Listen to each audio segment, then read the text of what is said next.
Destruí este templo e em 3 dias eu o levantarei. João 2, versículos de 13 a 25. Estava próxima a Páscoa dos judeus e Jesus subiu a Jerusalém. No templo, encontrou os vendedores de bois, ovelhas e pombas e os cambistas que estavam aí sentados. Fez então um chicote de cordas e expulsou todos do templo, junto com as ovelhas e os bois. Espalhou as moedas e derrubou as mesas dos cambistas. E disse aos que vendiam pombas: tirai isso daqui. Não façais da casa de meu pai uma casa de comércio. Seus discípulos lembraram-se mais tarde que a Escritura diz: o zelo por tua casa me consumirá. Então os judeus perguntaram a Jesus: que sinal nos mostras para agir assim? Ele respondeu: destruí este templo e em 3 dias eu o levantarei. Os judeus disseram: 46 anos foram precisos para a construção deste santuário, e tu o levantarás em 3 dias. Mas Jesus estava falando do templo do seu corpo. Quando Jesus ressuscitou, os discípulos lembraram-se do que ele tinha dito e acreditaram na Escritura e nas palavras dele. Jesus estava em Jerusalém durante a festa da Páscoa. Vendo os sinais que realizava, muitos creram no seu nome. Mas Jesus não lhes dava crédito, pois ele conhecia a todos e não precisava do testemunho de ninguém acerca do ser humano, porque ele conhecia o homem por dentro. Palavra da salvação. Meus irmãos e irmãs, o que pode nos afastar da presença de Deus? A dramática purificação do templo feita por Jesus foi vista por muitos discípulos como um sinal profético da obra de Deus para purificar e restaurar a verdadeira adoração e santidade entre seu povo. Para o judeu, o templo era entendido como a morada de Deus entre seu povo.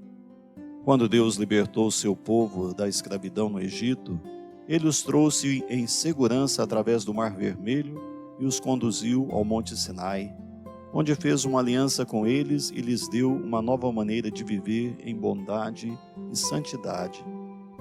Deus também deu instruções a Moisés sobre como seu povo deveria adorá-lo em santidade, e os instruiu a fazer um tabernáculo, que também era conhecido como a tenda da reunião, onde o povo se reunia para oferecer sacrifício e adoração a Deus. A tenda de reunião foi posteriormente substituída pela construção do templo em Jerusalém.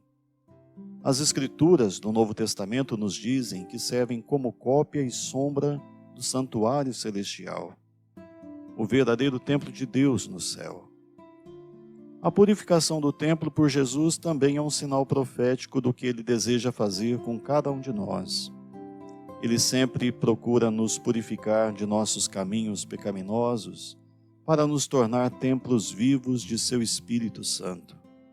Deus deseja que sejamos santos como Ele é santo. Quando Jesus foi a Jerusalém na época da Páscoa, ele chocou os líderes judeus ao expulsar à força os vendedores do templo. Jesus referiu-se ao templo como a casa de seu pai, que estava sendo transformada em casa de comércio e covil de ladrões. A profecia de Malaquias predisse a vinda do Senhor inesperadamente ao seu templo para purificar os filhos de Levi e refiná-los como ouro e prata, até que apresentassem oferta justa ao Senhor. Os discípulos de Jesus relembraram as palavras proféticas do Salmo 69. O zelo pela tua casa me consumirá. Este salmo foi entendido como uma profecia messiânica. Aqui, os discípulos viram Jesus mais claramente como Messias, que ardia em zelo pela casa de Deus. As autoridades judaicas queriam uma prova de que Jesus tinha autoridade divina para agir como agiu. Eles exigiram um sinal de Deus para provar que Jesus estava certo. Caso contrário, eles o tratariam como um impostor e usurpador de sua autoridade. Jesus falou de si mesmo como o verdadeiro templo que limpa e nos torna um povo santo que pode habitar com Deus. O sinal que Jesus deu apontava para a sua morte sacrificial na cruz e sua ressurreição do túmulo no terceiro dia. Destruí este templo e em 3 dias eu o levantarei. Os judeus não entendiam que o templo a que Jesus se referia era o seu próprio corpo.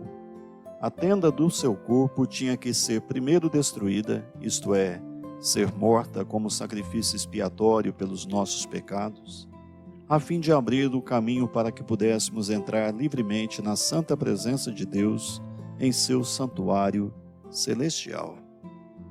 Por meio de sua morte e ressurreição, Jesus nos reconciliou com Deus e nos fez filhos e filhas adotivos de nosso Pai Celestial. E Ele nos encheu de seu Espírito Santo, tornando-nos em templos vivos de nosso Deus. Ele deseja renovar nossas mentes e purificar nossos corações, para que possamos oferecer a Deus adoração adequada e desfrutar de sua presença agora e para sempre. Rezemos. Senhor Jesus, abra-nos a porta da casa de seu Pai e convide-nos a entrar com confiança, para que possamos adorá-lo em espírito e verdade. Ajude-me, Senhor, a aproximar-me do teu trono de misericórdia, com gratidão e alegria. Reze comigo, meu irmão, minha irmã, meu Senhor e meu Deus. Esteja sempre à minha frente, indicando-me por onde eu devo andar. Esteja sempre ao meu lado, amparando-me nas dificuldades, e atrás de mim com todos os anjos do Senhor, protegendo-me de todo o mal, hoje e sempre. Desça sobre você, sobre a sua casa, sobre a sua família, sobre o seu trabalho, sobre o seu dia. A bênção do Deus Pai e Filho e Espírito Santo. Amém.